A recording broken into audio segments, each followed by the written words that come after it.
Bienvenue à Comment faire sa part.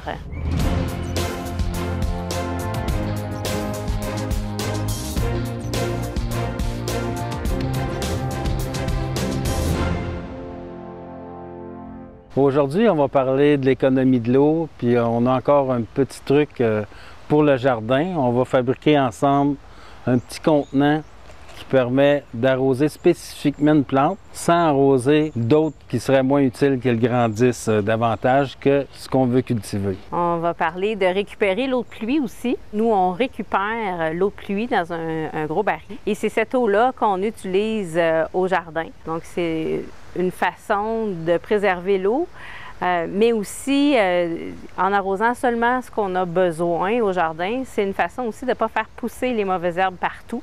Donc, même si on a montré d'autres astuces au jardin, mettre un paillis de feuilles, entre autres, là, pour éviter les mauvaises herbes, bien, c'est une autre façon aussi de ne pas arroser partout. Donc, il y a des gens qui mettent comme des arrosoirs automatiques au jardin. Donc, c'est pratique. On n'a pas besoin d'autant de temps pour arroser, mais ça arrose tout le jardin. Donc, c'est pas l'option que nous, on choisit. On vous invite à vous fabriquer de ces petits pots-là. On se trouve à pouvoir mettre la quantité de trous qu'on veut. Si on veut un arrosage qui va durer plus longtemps, on peut avoir un contenant plus gros, puis avec des trous plus petits, qui fait que si on part en voyage, bien, tu vas avoir déjà peut-être 2 jours d'arrosage en ayant seulement un petit trou. Le petit moustiquaire, lui, c'est pour éviter que des insectes se noient ou que ça se remplisse de déchets avec le temps. Donc, ça fait des contenants qui vont être réutilisables plusieurs années. Qu'il y a trop de terre aussi, que la terre vienne boucher le trou. On a eu la chance de prendre des plats qui s'en allaient au recyclage. Puis ensuite, on a aussi un peu de moustiquaire que je me trouve à m'être fait donner. On va tout de suite passer à l'étape de percer les contenants.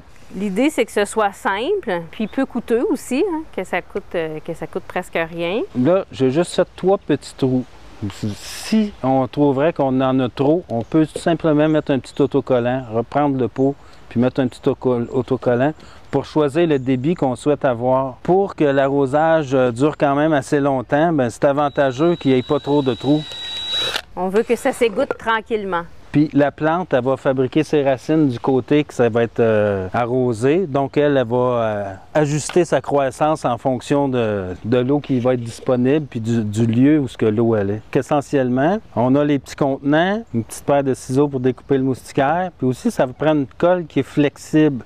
Donc, il me restait un peu de silicone pour porte-fenêtre. Fait que j'ai pris ça pour pouvoir faire le collage. Fait que je vais découper le petit moustiquaire. Ça, c'est encore un petit truc astuce de jardinage de l'horticulteur Serge Fortier. Fait que la colle, j'en mets vraiment pas beaucoup. Puis, je la mets pas directement avec l'appareil sur le pot, parce qu'à ce moment-là, ça va faire beaucoup de gaspillage. Je vais plutôt en mettre un peu sur un carton.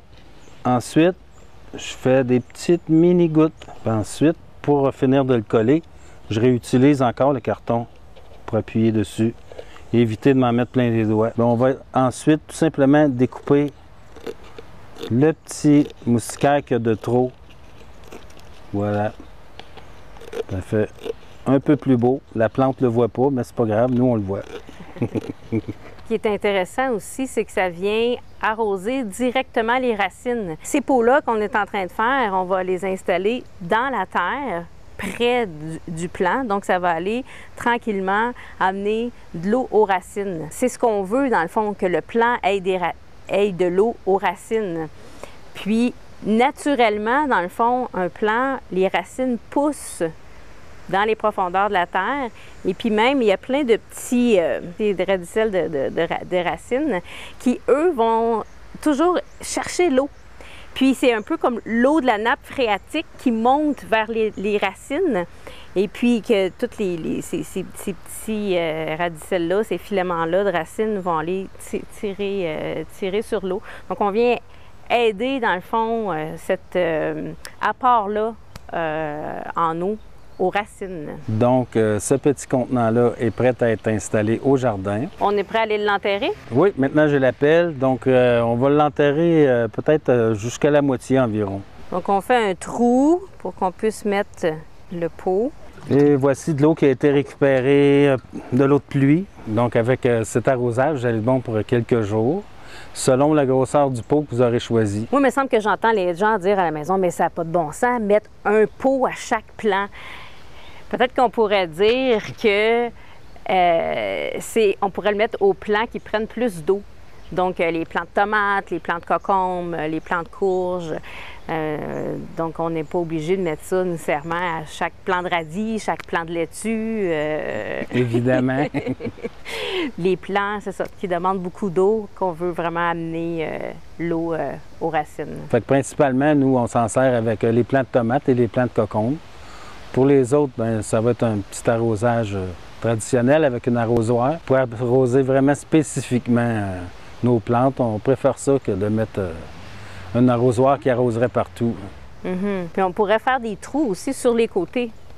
Oui, si on veut que l'écoutement soit plus rapide, on peut en faire plus de trous, mais... Bien, si, mettons, mon plant est là, donc ça s'écoule vers les racines qui sont sur ce côté-là. La plante va vraiment adapter ses racines en fonction de où l'eau va aller. Elle va répondre à ses besoins, elle va sentir ça et elle va diriger ses racines vers le contenant. Le jardinage, c'est de l'expérience, hein? C'est essai-erreur. Donc, nous, c'est nos expériences qu'on vous partage. Faites vos expériences, vous allez pouvoir voir si vous voyez une différence en utilisant ces pots-là au jardin. Sur vos plants et puis voir justement le dosage aussi, la fréquence d'arrosage. Donc, je vous rappelle que ceux qui ont la chance, vous pouvez récupérer de l'eau de pluie, ce qui nous permet aussi d'économiser plusieurs litres d'eau quotidiennement, compte tenu que toutes les plantes sont abreuvées avec plus qu'1 litre par semaine. Oui, fait qu'imaginez si tout le monde fait sa part pour justement économiser l'eau, les milliers de litres partout dans le monde qui sont économisés. Parce que dans le fond, on parle plus d'eau potable. C'est l'eau potable qu'on veut économiser, qu'on veut préserver pour qu'on puisse la boire longtemps. Et vous voyez, c'est facile de faire sa part. Et des économies et du recyclage pour l'environnement, en plus d'avoir un magnifique jardin. En espérant que ça ait une utilité pour vous, ce petit truc. Merci d'avoir été là et de faire votre part.